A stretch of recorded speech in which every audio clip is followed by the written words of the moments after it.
મારું નામ ડોક્ટર મેહુલ કુમાર ચોથાણી, પશુ ચિકિત્સા અધિકારી, પશુ દવાખાના વંથલી। આજ રોજ હું ધંધુસર ગામે પૂંજાભાઈ મુડિયા છે એની ગાયને ચેક કરવા માટે આવેલ।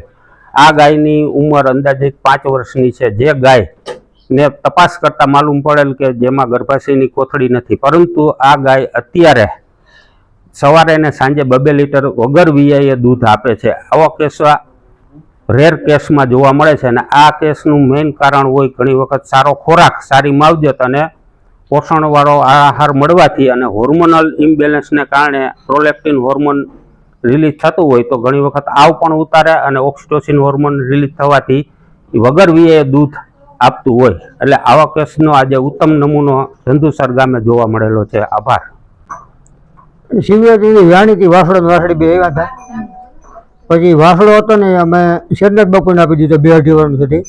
આ વાસળી હમણાં 3 વર્ષ પછી માંદા હાજી થતી ને તો ડૉક્ટરને બેરકા 1-2 તો એને એવું કીધું કે આ છે ને કૌલી ગાય કહેવાય, અને દોવાનું ચાલુ કરો એટલે લીટર 1.5 લીટરથી ચાલુ થયું। અત્યારે 2 ટાણાનું થઈને 4 લીટરની આજુબાજુમાં દૂધ આવે, કૌલી ગાય કહેવાય। અને જોરલાનું આવ્યું તેમાં ઓળકી આવી રહી છે અને ગર્ભાશય કે એવું નથી। તો તમને કેમ ખબર કે ગાયને ગર્ભાશય નથી? એ વાડા સાહેબ ડૉક્ટર આવ્યા હતા, એને કીધું, સરકારી ડૉક્ટર છે। આ 5મું વર્ષ બેઠું શિવરાત્રીથી, વ્યાજમ વગરની।